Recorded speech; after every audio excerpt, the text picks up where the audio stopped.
Halo teman-teman semua, kembali lagi di dunia CPNS. Apa kabar teman-teman? Saya harap teman-teman semua dalam keadaan sehat ya, amin. Bagaimana nih teman-teman persiapannya? Apakah sudah baik?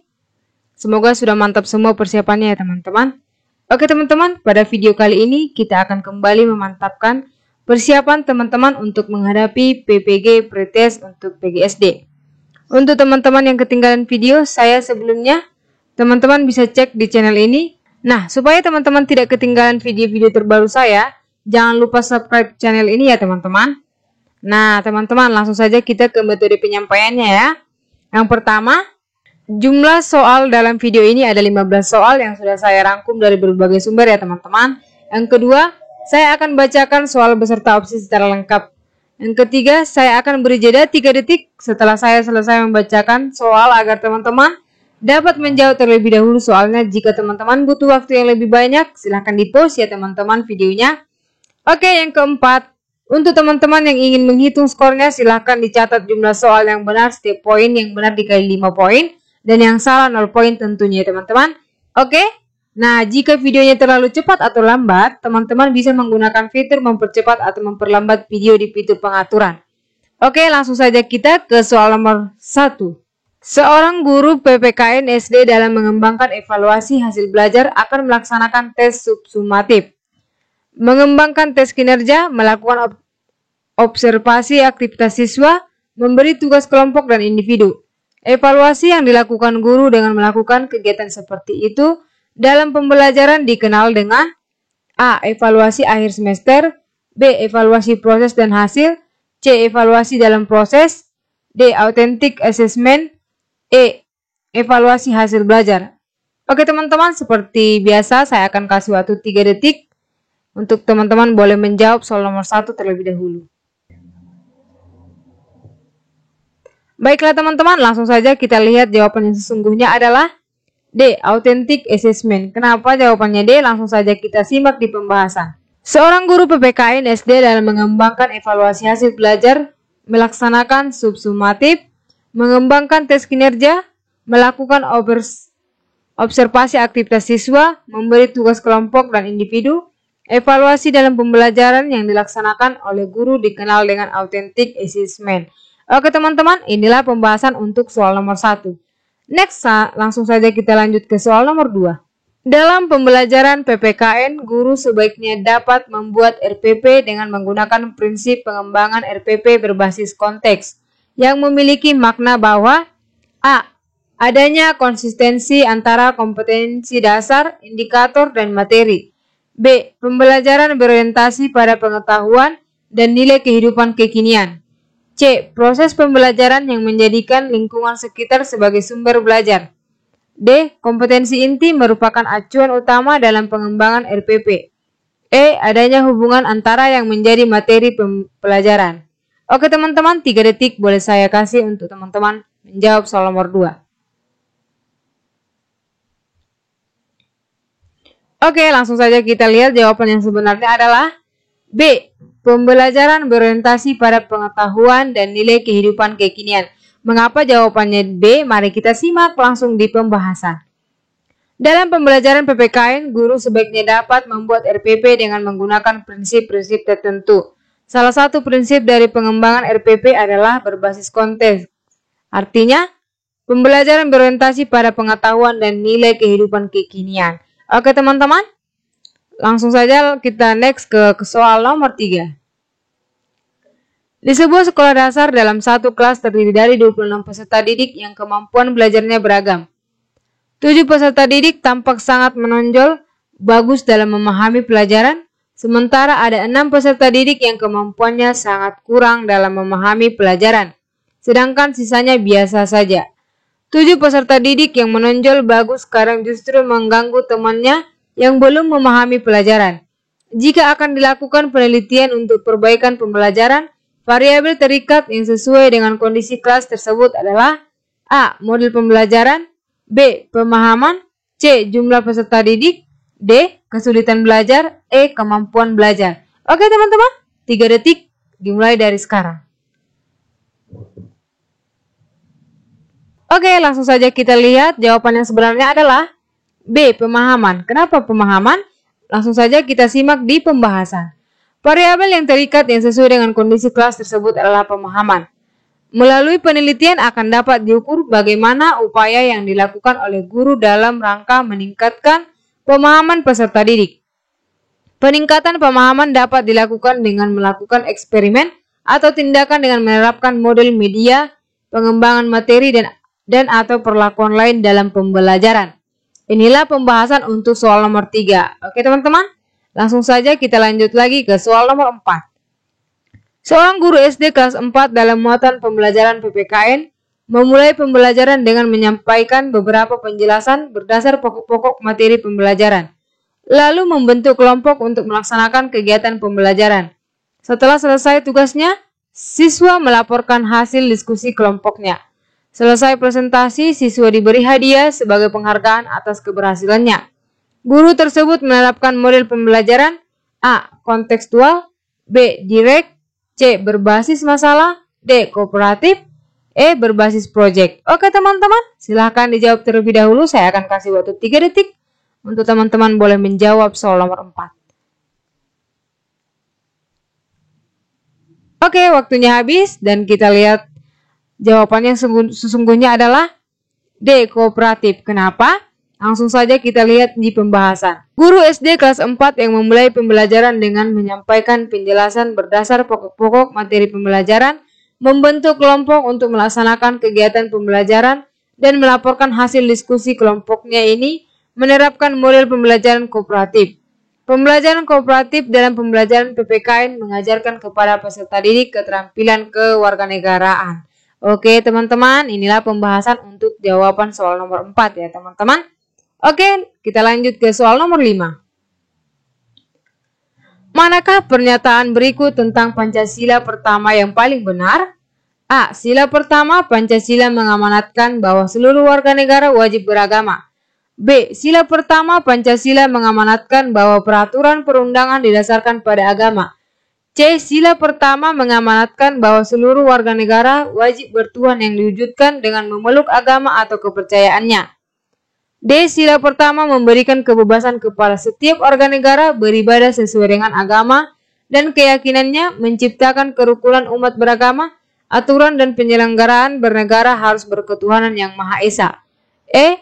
Sila pertama Pancasila mencintai sesama sesuai dengan keyakinan agamanya. Oke teman-teman, seperti biasa saya akan kasih waktu 3 detik untuk teman-teman menjawab soal nomor 5 terlebih dahulu. Oke, waktunya habis. Langsung saja kita lihat jawaban yang sesungguhnya adalah D. Sila pertama memberikan kebebasan kepada setiap warga negara beribadah sesuai dengan agama dan keyakinannya, menciptakan kerukunan umat beragama, aturan dan penyelenggaraan bernegara harus berketuhanan yang Maha Esa. Mengapa jawabannya D? Langsung saja kita simak di pembahasan. Jawaban ini paling benar karena paling lengkap dengan merujuk pada yang pertama, pengakuan adanya Tuhan yang tertuju pada sisi vertikal, dan yang kedua, rukun antar umat beragama yang mengarah pada sisi horizontal serta penegasan. Yang ketiga, aturan dan penyelenggaraan bernegara harus berketuhanan yang Maha Esa. Sila ke-1 memberikan kebebasan kepada setiap warga negara beribadah sesuai dengan agama dan keyakinannya, menciptakan kerukunan umat beragama. Hal ini berarti bahwa setiap warga negara, yaitu 1, mengakui adanya Tuhan yang diwujudkan dengan memeluk dan melakukan ibadah sesuai dengan agama dan keyakinannya. Yang kedua, bertoleransi, tidak mempertentangkan keyakinan intra dan antar pemeluk agama. Tidak ada pemaksaan dalam keyakinan. Aturan dan penyelenggaraan bernegara harus berketuhanan yang Maha Esa. Inilah sedikit penjelasan yang boleh saya kasih untuk soal nomor 5 ya teman-teman. Oke, next ke soal nomor 6. Penegakan hak asasi manusia di Indonesia terkendala antara lain oleh lemahnya pengawasan masyarakat dan perlunya penguatan lembaga swadaya masyarakat di bidang hukum. Usulan upaya penegakan dan pemajuan hak asasi manusia di Indonesia yang tergolong pada lembaga swadaya masyarakat adalah A. Undang-Undang Pengadilan HAM, B. Komnas HAM, Lembaga Pengadilan HAM dan KPAI, C. YLBHI dan Kontras, D. KNPA dan KPAI, Komisi Nasional Anti Kekerasan Terhadap Perempuan, E. Komisi Kebenaran dan Rekonsiliasi. Oke teman-teman, 3 detik dimulai dari sekarang. Oke, waktunya habis. Langsung saja kita lihat jawaban yang sesungguhnya adalah C. YLBHI dan kontras. Mengapa? Langsung kita lihat di pembahasannya. Cukup jelas YLBHI dan kontras. Penekanan ada pada lembaga yang dibentuk masyarakat, bukan oleh pemerintah. Penegakan HAM di Indonesia perlu pengawasan dari masyarakat dan penguatan lembaga swadaya masyarakat. Lembaga swadaya masyarakat menjadi kekuatan yang mampu mengkritisi upaya pemerintahan dalam upaya penegakan HAM di Indonesia. Oke teman-teman, next langsung saja kita ke soal nomor 7. Selalu membina kerukunan, persatuan dan kesatuan di lingkungannya serta mencintai budaya bangsa di atas kepentingan pribadi, keluarga, dan golongan merupakan pencerminan dari A. Kerelaan berkorban, B. Cinta tanah air, C. Sadar bernegara Indonesia, D. Sadar berbangsa Indonesia, E. Jati diri bangsa Indonesia. Oke teman-teman, langsung saja saya kasih waktu 3 detik untuk teman-teman boleh menjawab terlebih dahulu soal nomor 7.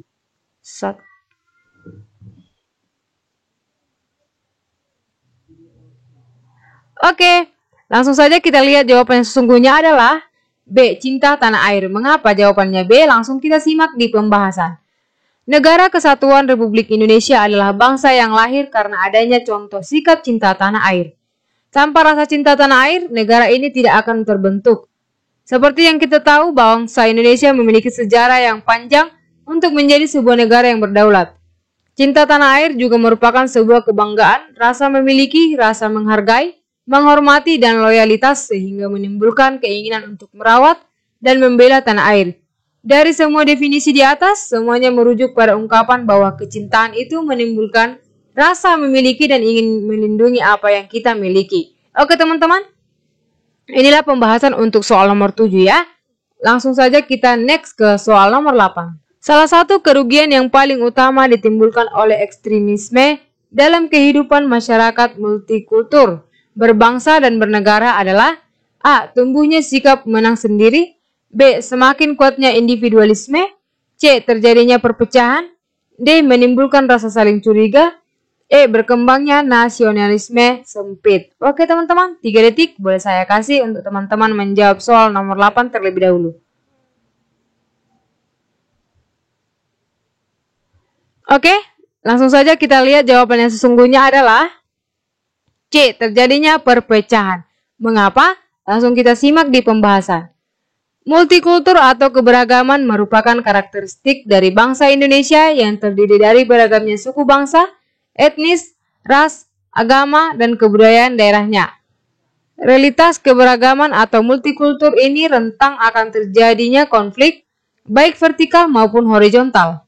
Untuk menghadapi realitas bangsa Indonesia yang penuh keberagaman ini, maka diperlukan kompetensi atau sikap yang harus dimiliki oleh warga negara Indonesia. Dengan kondisi keberagaman yang demikian, proses pembelajaran di Indonesia harus memfasilitasi dan mendukung multikulturalisme. Bangsa Indonesia harus memiliki pengetahuan dan pemahaman mengetahui tentang nilai-nilai keberagaman yang ada di negaranya dan dibelajarkan untuk memiliki sikap saling menghargai dan toleransi yang bertanggung jawab agar terciptanya kehidupan di dalam harmoni perbedaan. Upaya untuk mencegah terjadinya gesekan atau konflik akibat multikulturalisme adalah dengan menumbuh kembangkan sikap paling menghargai atau toleransi antar sesama. Selain itu, menjunjung tinggi nilai-nilai kearifan lokal agar bersama-sama mendorong tujuan nasional dan mencerminkan identitas nasionalnya. Dengan demikian, kita bisa menjaga keberlangsungan hidup bangsa yang majemuk atau multikultur dengan saling menghargai tanpa harus meniadakan kemajemukan itu. Jika ekstremisme dalam kehidupan masyarakat multikultur, berbangsa dan bernegara muncul, akan dapat menimbulkan perpecahan. Oke teman-teman, langsung saja kita lanjut ke soal nomor 9. Dengan adanya perubahan zaman abad globalisasi, berbagai kemajuan ilmu pengetahuan dan teknologi sebaiknya kita A. Memanfaatkan kemajuan secara keseluruhan, B. Berhati-hati dalam menerapkan kemajuan iptek, C. Kita harus memanfaatkan potensi bangsa kita sendiri, D. Tidak semua yang modern itu baik untuk bangsa. E. Menyaring kemajuan itu dengan nilai-nilai Pancasila. Oke teman-teman, 3 detik dari sekarang.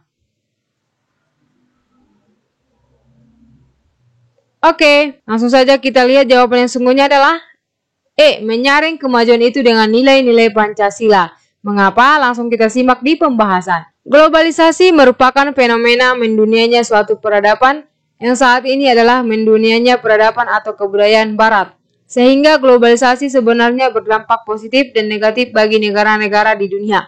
Misalnya dampak negatif globalisasi adalah kebebasan yang tak terbatas atau kebablasan. Tata kelakuan dan pola hidup bangsa timur semakin bergeser mengikuti arus kebarat-baratan atau westernisasi. Pancasila sebagai dasar negara Indonesia menjadi penyaring dalam kemajuan globalisasi yang tidak bisa dihindari. Oke teman-teman, inilah sedikit pembahasan untuk soal nomor 9. Lanjut kita ke soal nomor 10. Salah satu tujuan amandemen terhadap Undang-Undang Dasar 1945 adalah mempertegas sistem pemerintahan presidensial yang dilakukan dengan A. Kedudukan presiden sebagai kepala negara. B. Kedaulatan di tangan rakyat dan dilakukan menurut Undang-Undang Dasar. C. Pemisahan kedudukan presiden dengan lembaga legislatif. D. Pemilihan presiden dan wapres dilakukan secara langsung. E. Presiden dipilih 5 tahun sekali. Oke teman-teman, seperti biasa 3 detik boleh saya kasih untuk teman-teman menjawab soal nomor 10 terlebih dahulu. Oke, langsung saja kita lihat jawaban yang sebenarnya adalah D. Pemilihan presiden dan wapres dilakukan secara langsung. Mengapa? Langsung kita lihat di pembahasan. Tujuan amandemen Undang-Undang Dasar 1945 adalah menyempurnakan aturan dasar mengenai jaminan konstitusional dan kewajiban negara dalam mewujudkan kesejahteraan sosial, mencerdaskan kehidupan bangsa, menegakkan etika moral, dan solidaritas dalam kehidupan bermasyarakat, berbangsa, dan bernegara. Dalam rangka mempertegas sistem presidensial, maka salah satu amandemen Undang-Undang Dasar adalah pemilihan presiden dan wapres dilakukan secara langsung. Oke teman-teman, langsung kita ke soal nomor 11. Berikut ini merupakan kelemahan sistem pemerintahan presidensial yang pernah berlaku di Indonesia pada era reformasi, yaitu A. Badan eksekutif lebih stabil kedudukannya karena tidak tergantung pada parlemen. B. Masa jabatan badan eksekutif lebih jelas dengan jangka waktu 5 tahun. C. Penyusunan program kerja kabinet mudah disesuaikan dengan jangka waktu masa jabatannya. D. Terlalu banyaknya partai politik yang menyebabkan partai politik lebih banyak mementingkan partainya sendiri. E. Legislatif bukan tempat kaderisasi untuk jabatan-jabatan eksekutif karena dapat diisi oleh luar termasuk anggota parlemen sendiri. Oke teman-teman, 3 detik dimulai dari sekarang. Oke, dan jawaban yang sebenarnya adalah D. Terlalu banyaknya partai politik yang menyebabkan partai politik lebih banyak mementingkan partainya sendiri. Mengapa? Langsung saja kita simak di pembahasan. Dalam sistem pemerintahan yang pernah berlaku di Indonesia pada masa Orde Baru sampai era reformasi, ada banyak kelebihan dan kekurangannya. Salah satu kekurangan demokrasi konstitusional pada masa reformasi adalah terlalu banyaknya partai politik yang menyebabkan partai politik lebih banyak mementingkan partainya sendiri. Oke teman-teman, inilah pembahasan untuk soal nomor 11 ya teman-teman. Next kita ke soal nomor 12. Banyaknya pelanggaran hak asasi manusia di Indonesia membutuhkan keterlibatan berbagai semua pihak yang langsung dan tidak langsung dalam berbagai penegakan dan pemajuan hak asasi manusia di Indonesia.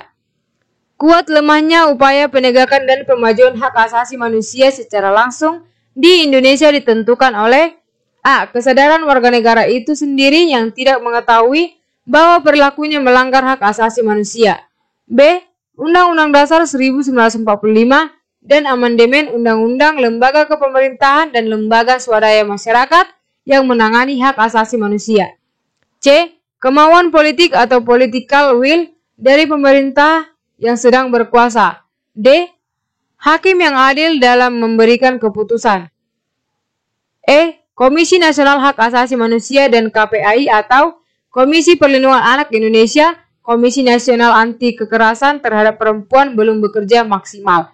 Oke teman-teman, 3 detik dimulai dari sekarang. Oke, langsung saja kita lihat jawaban sebenarnya adalah B. Undang-Undang Dasar 1945 dan amandemen Undang-Undang Lembaga Kepemerintahan dan Lembaga Swadaya Masyarakat yang menangani hak asasi manusia.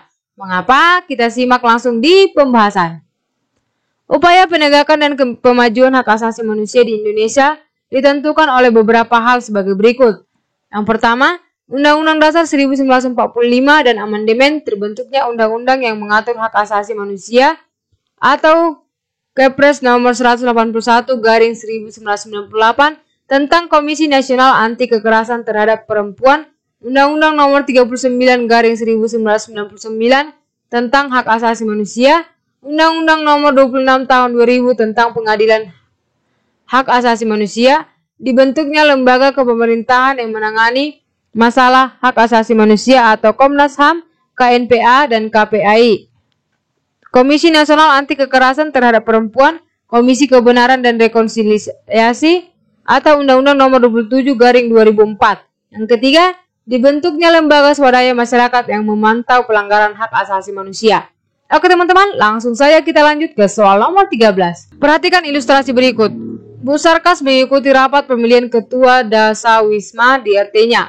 Setelah mendengarkan arahan dari Ibu Ketua PKK, ada beberapa hal yang menurut pendapatnya tidak sesuai dengan keinginannya.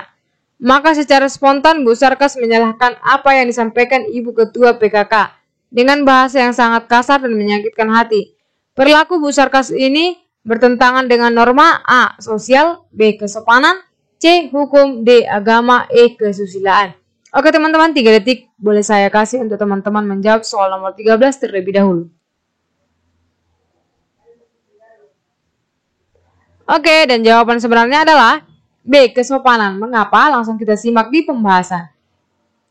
Kesopanan atau etika lebih berfokus pada perilaku sopan atau tidak sopan yang perlu dipertimbangkan dalam perilaku demokratis.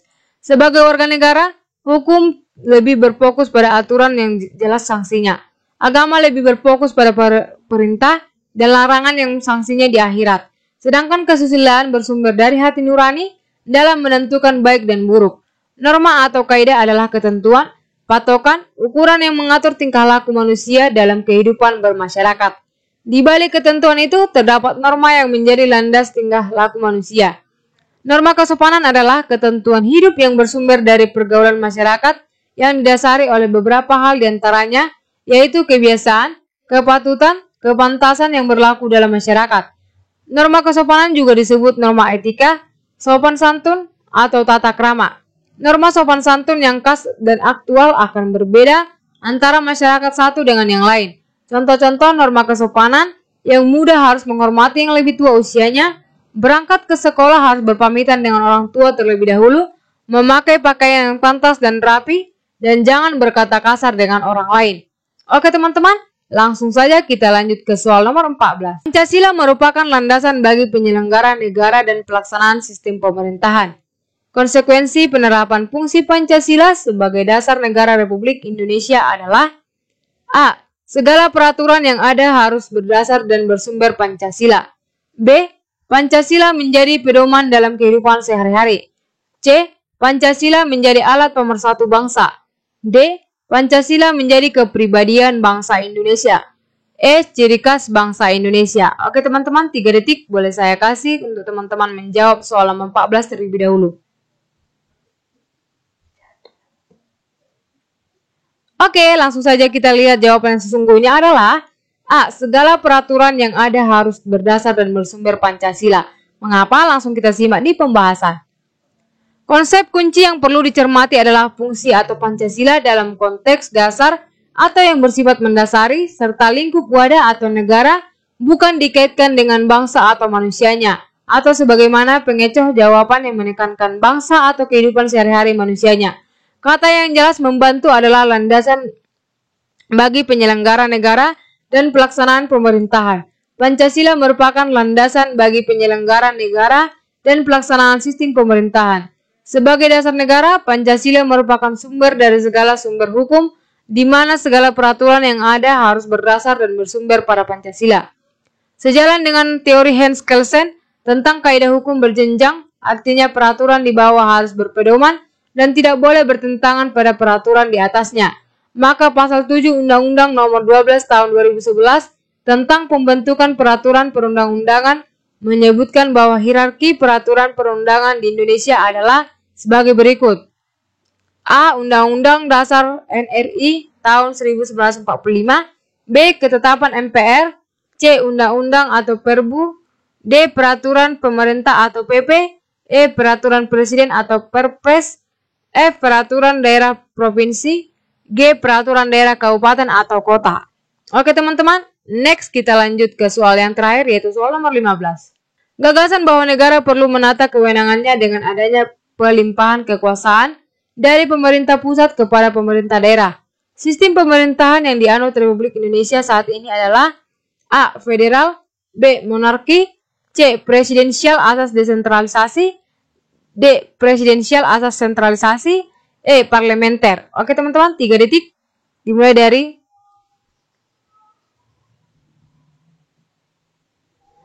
Oke, kita langsung saja lihat jawaban sesungguhnya adalah C. Presidensial asas desentralisasi. Mengapa? Langsung kita simak di pembahasan.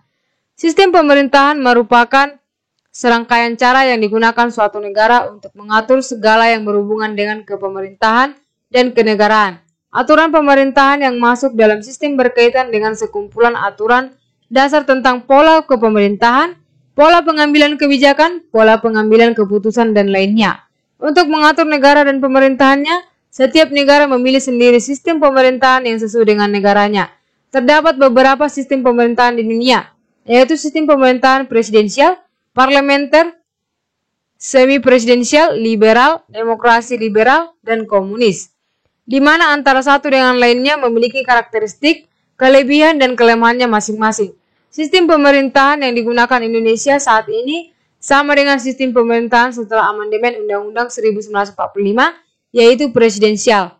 Sistem pemerintahan presidensial berarti bahwa presiden sebagai kepala pemerintahan sekaligus kepala negara. Sistem pemerintahan presidensial berbeda dengan sistem pemerintahan parlementer. Oke teman-teman, inilah soal-soal PPG yang boleh saya kasih di video kali ini. Semoga soal-soal dan pembahasan yang saya berikan di video ini dapat bermanfaat dan membantu teman-teman untuk semakin giat belajar di pretest PPG.